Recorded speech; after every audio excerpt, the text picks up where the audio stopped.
다물 이병두TV 구독자님과 애청자 여러분, 안녕하십니까? 2월 8일 뉴욕 증권시장의 시황을 여러분과 함께 오늘도 점검해 보겠습니다. 2월 8일 오늘의 핵심 이슈는, 첫 번째 핵심 이슈는 수익잔치는 계속된다. The earnings feast continues.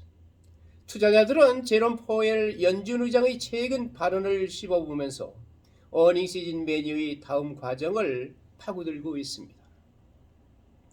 연브랜드는 치프텔에 이어 수요일 아침에 보고했습니다.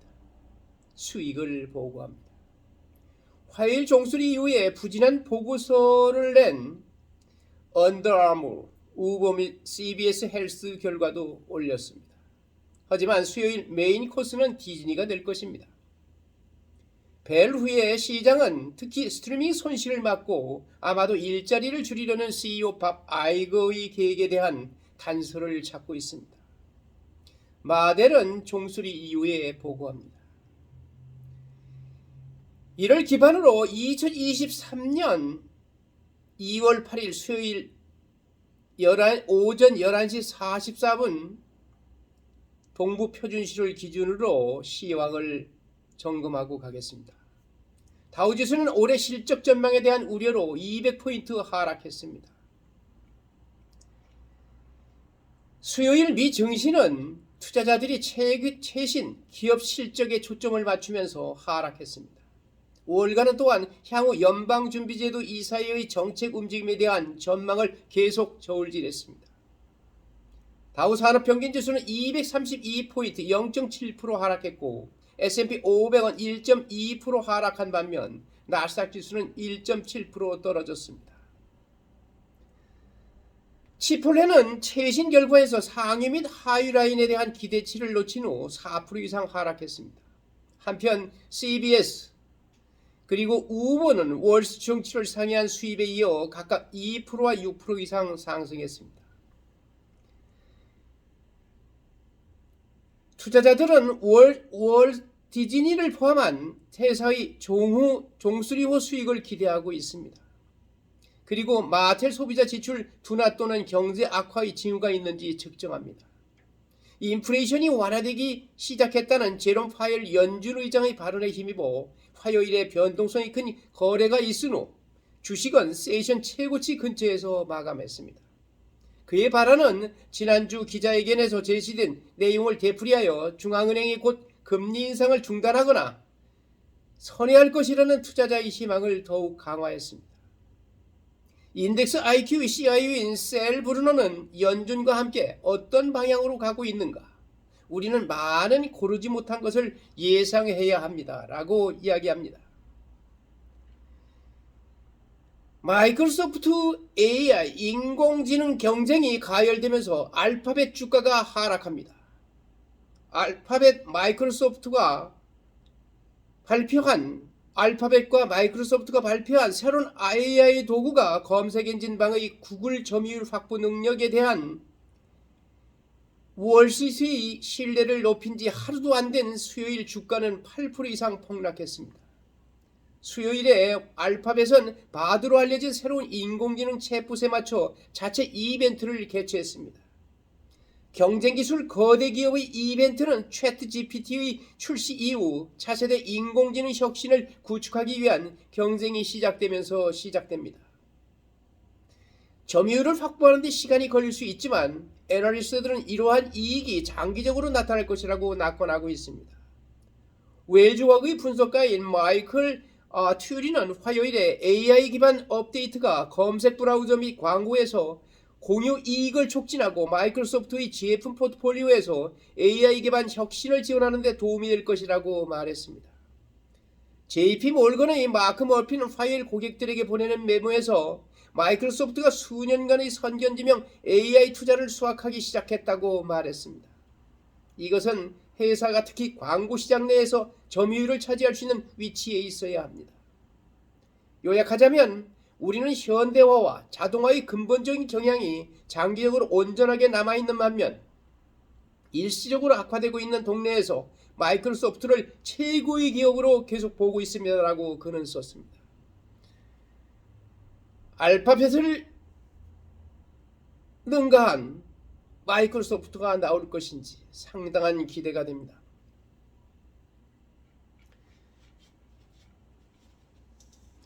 한편 워렌 버핏의 버크셔가 경기 침체기에 일반적으로 어떻게 시장을 이겼는지 살펴보십시오.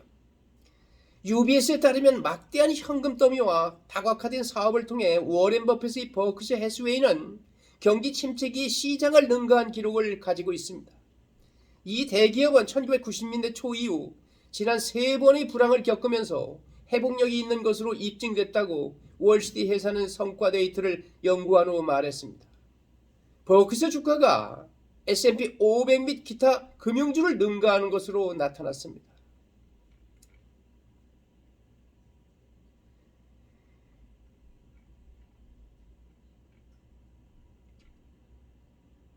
페드의 연준의 윌리엄은 완화된 금융조건이 더 높은 금리를 의미할 수 있다고 말했습니다. 금융요건이 계속해서 완화되면 연준은 예상보다 높은 금리를 인상할 수밖에 없을 것이라고 존 윌리엄스 뉴욕 인준 총재가 수요일 말했습니다. 시카고 연준이 조치에 따르면 조건은 2022년 4월 이후 가장 느슨합니다. 이는 인플레이션을 억제하려는 중앙은행의 8차례 금리 인상에도 불구하고 이루어졌습니다.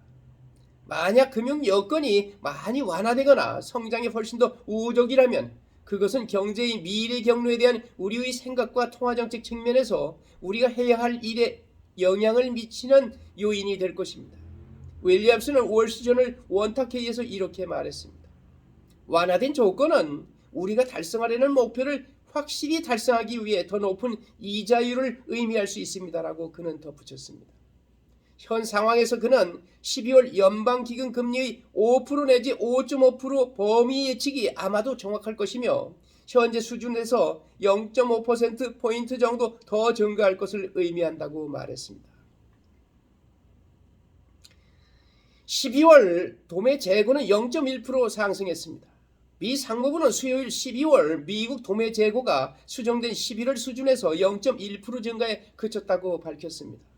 이는 2020년 7월 이후 가장 낮은 월간 변동폭입니다. 영업점과 사무소를 제외한 도매상 총 조정 재고는 9,329억 달러로 2021년 12월보다 17.6% 증가했습니다. 12월 데이터는 다우존스가 조사한 이코노미스트들의 컨센서스 추정치와 일치합니다. 오늘의 두 번째 핵심 이슈, 디스인플레이션 수익률, 디스인플레이션 리턴스. 연준 의장은 화요일 워싱턴 경제 클럽에서 물가 상승이 진정되기 시작했음을 인정하면서 화요일 발언에서 디스인플레이션은 단어를 다시 발표했습니다. 그러나 그의 연설은 그렇게 비둘기적이지 않았습니다. 시장이 자신이 주요 청중이라는 것을 잘 알고 있는 파월은 상황이 정상화되기까지는 시간이 좀 걸릴 것이며 데이터가 지속적인 디스인플레이션 추세를 나타내지 않는다면 연준이 금리를 계속 인상할 수 있다고 말했습니다. 이것은 매우 초기 단계입니다. 라고 그는 말했습니다. 오늘의 세 번째 핵심 이슈는 차트 GPT에 대한 마이크로소프트의 원대한 계획, 마이크로소프트의 Big Plans for the Chat GPT. 마이크로소프트 CEO 사타 나달라는 AI로 인공지능으로 인해 기존 일자리가 더 생산적이 될 것이라고 말했습니다. 마이크로소프트는 화요일에 빙 검색 엔진과 엣지 인터넷 브라우저를 강화하기 위해 오픈 AI의 윙윙거리는 인공지능 챗봇인 챗 GPT를 사용할 것이라고 발표했습니다. 이번 발표는 올해 AI 기반 챗봇인 바드 배치에 대한 구글의 자체 발표에 뒤이어 나왔습니다. CNBC도 마이크로소프트의 계획에 대해 더 많이 알게 되었습니다. 이 회사는 다른 회사와 조직이 챗 GPT를 사용하여 맞춤형 챗봇을 만들 수 있는 소프트웨어를 출시할 계획이라고 소식통이 CNBC에 말했습니다. 이러한 맞춤형 챗봇의 잠재적인 용도 중 하나는 고객 서비스 콜센터 직원에게 답변을 제안하는 것입니다. 소식통은 CNBC의 마이크로소프트 기술이 정부 학교에서도 사용될 수 있다고 말했습니다. 마이크로소프트의 챗 GPT와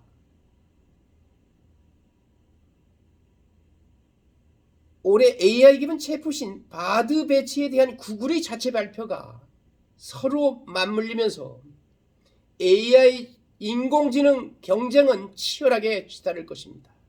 여러분, 이 싸움의 결과가 아니라 이 싸우는 과정에 우리가 어떻게 참여해야 되는지, 무엇을 해야 되는지 예의주시할 필요가 너무나 큽니다. 오늘의 네 번째 핵심 이슈, 경제동맹 현황, State of the Economic Union.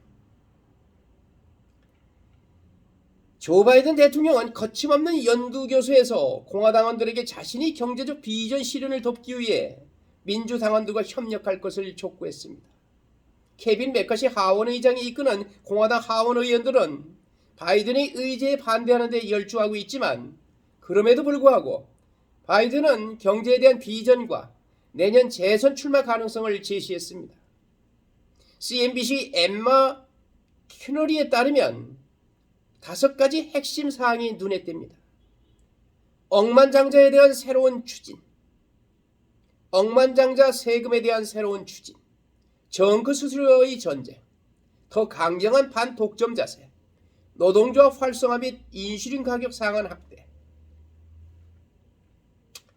이상 이 5가지가 조 바이든 대통령이 어젯밤 9시에 연두교세에서 이야기한 핵심 테마입니다. 오늘의 5번째 핵심 이슈, 젤렌스키 런던 방문, 젤렌스키 비지트스 런던. 블라디미르 젤렌스키 우크라이나 대통령이 수요일 런던을 깜짝 방문했습니다. 그는 리시 수나크 총리의 영접을 받았으며 두 사람은 회의를 위해 다우닝 스트리트 10에 향했습니다. 영국은 우크라이나를 가장 먼저 지원한 나라 중 하나였습니다. 그리고 오늘 저는 영국 국민의 지원과 리시 수나크 총리의 리더십에 개인적으로 감사하기 위해 런던에 있습니다. 라고 젤렌스키가 말했습니다. 그의 방문은 또한 블라디미르 푸틴이 거의 1년에 걸친 우크라이나 침공에서 탄력을 되찾기 위해 예상되는 러시아군이 대규모 공세에 앞서 이루어졌습니다. 마지막 결전인지 서서히 우크라이나 러시아가 다시 전열을 가다듬고 마지막 결전에 임하는 것 같습니다. 오늘 여러분과 함께 뉴욕 증권시장의 5가지 핵심 사항을 중심으로 시황을 여러분들에게 말씀드렸습니다. 여러분, 공부하는 투자자 여러분, 그리고 현명한 투자자를 지향하는 여러분, 항상 시세를 함께하는 공부를 하십시오. 그래야 피가 되고 살이 되는 힘이 됩니다. 여러분, 오늘도 행복하십시오. 감사합니다.